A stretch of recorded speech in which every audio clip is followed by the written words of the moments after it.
Welcome to another quick look here on Phil's Morning Drive. We're behind the wheel of the 2017 Lexus NX200t. This is the smallest SUV in the Lexus lineup. In fact, it's categorized as a luxury compact crossover SUV. So it's very much in a niche market, but this market is getting more and more crowded, not only because of the size, but also in this price range. This competes directly with cars like the Mercedes-Benz GLA, also the BMW X1, and quite a few other cars. But what we want to find out today is, does this live up to the Lexus reputation for this price point, for this size? Is this a good buy?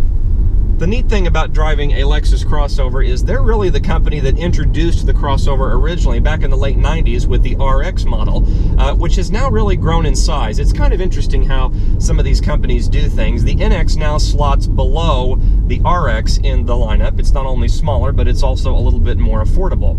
But having driven a 2009 RX and also a 2011 RX, I can tell you that this feels more like the size of what that older body style felt like. It's kind of replaced the RX in a way because it's a little more compact. It still has a pretty reasonable amount of cargo space, especially compared to a lot of the competition in this size range. But it's funny how they've made the RX bigger, and so then the NX is now below that, but yet it's as big as the RX used to be. So it gets a little bit confusing.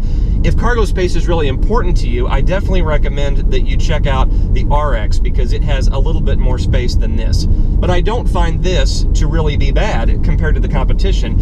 In fact, with the seats folded down, if you just have a couple of people to take with you, you can really get quite a bit of stuff into the back here once you pull the levers to fold those seats down. It's a pretty spacious cargo area for it being considered a compact crossover vehicle.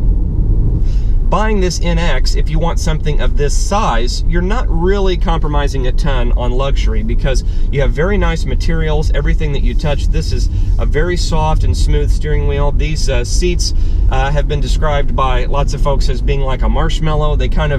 They're very plush, so when you sit down in them, they have some give to them. They have a lot of adjustments, and when you put your hand down to feel all of the materials, not just the seat, but also on the doors and even the upper door panel and thing, the feeling of those materials feels like a car that is much more expensive than what this car starts at. So I mentioned that we're driving the 200t version of the NX. Now, with any Lexus model, the letters designate which model that it is. The numbers indicate which engine that you have chosen. In this case, the 200t is a turbocharged 4-cylinder engine. And you would also find a 300h. Well, H is always going to be a hybrid model. This particular one being the turbo 4-cylinder, it has a better 0 to 60 time. If you want to go the hybrid route, you're going to compromise on a 0 to 60 time. In fact, it's about a second and a half slower to 60. It slots in about 8.8 seconds. This car does it in about 7.1 seconds. So neither one of these are fast. And so that brings me to my next point. If you're looking for a performance-based SUV, this is not the way to go. You should look elsewhere. Look for like a BMW X1 or something like that. I know the Porsche Macan is also sort of in this range, but it's quite a bit more expensive once you start adding some options just to be comparable to this car.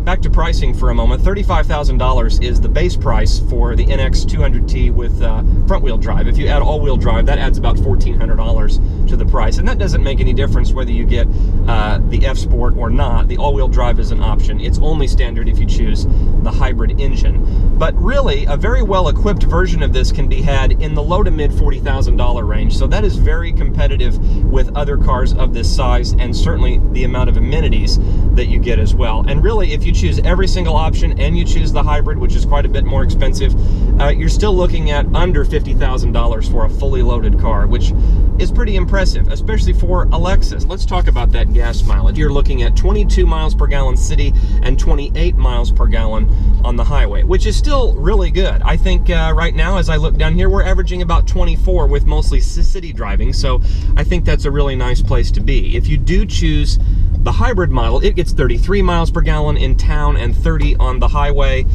But really, for me, I wouldn't want to have a car that does a 0 to 60 in 8.8 seconds. And the gas mileage is better, but it's not so much better that I would be willing to compromise on that.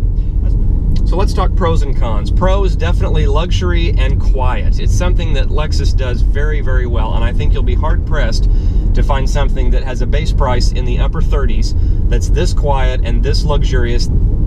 Some other pros on the list, I'm going to say gas mileage. I mean, 22 in town, and we're really seeing better than that. I think that's really impressive. Even though this is not a very big car, it's still nice to know that you can get pretty decent gas mileage. And so I put that down as a pro. I think something that will be a con for a lot of folks is the way this navigation system and the audio and this menu on the screen operates. You have to use this little touchpad, and it's kind of like using the mouse on a laptop, except it kind of vibrates back at you when you get over certain buttons, and it's just not that easy to use on the fly. It's sometimes not that easy to use when you're in park either. I know some people think it's fine, you get used to it, but there definitely is a little bit of a learning curve with it, and so that's something to keep in mind. I highly recommend, if you're thinking about getting a Lexus, or especially this model, that you test drive it, and you test drive one with this nav system, and you spend some time seeing if this is easy for you to use or not. Now, it does have a very nice little wrist rest, if you will, not like an armrest, but a wrist rest while you're using this touchpad. So it's comfortable to use, but it's not necessarily as easy to use as some other systems. I prefer a touchscreen because you can just touch exactly what you want. You can type stuff in at a reasonable speed, and so that's a little bit easier. But in this car, the screen is so far away, there's no way that I could reach it, even if they wanted to make it a touchscreen. So I don't know. I put it down as a con because I know a lot of folks have complained about it, but some owners think it's fine. They get used to it. Just like any piece of technology, there's a learning curve. I think the question is, how much of a learning curve are you comfortable with? So what's the verdict? Should you buy a car like this? Well, I think if you're looking for a luxury, small crossover or a compact crossover SUV, and emphasis on that word luxury, because compared to other cars in this segment, you're going to be very, very hard pressed to find something that is this luxurious. I can't say enough good things about these seats. They're so cushy. They're very soft. They have great materials. They have a great feel to them. When you sit in them, you kind of relax into them, kind of like you would with your sofa. And not only that, but you also have the hallmark of Lexus, that very, very quiet interior. We're hearing a little bit of road noise. It's actually quite windy today while we're filming this portion of the episode, but really, there's really not a lot of noise. I'm doing about 40, 45 miles an hour, and you really can't hear much. Lexus really knows how to do this. A luxury crossover is really their specialty. I mean, they are the ones that invented this segment. I hope you've enjoyed this quick look of the 2017 Lexus NX200t. If you'd like to see more Phil's Morning Drive videos, check out our blog, our social media. You can find it all at philsmorningdrive.com. Thanks for watching. We'll see you next time.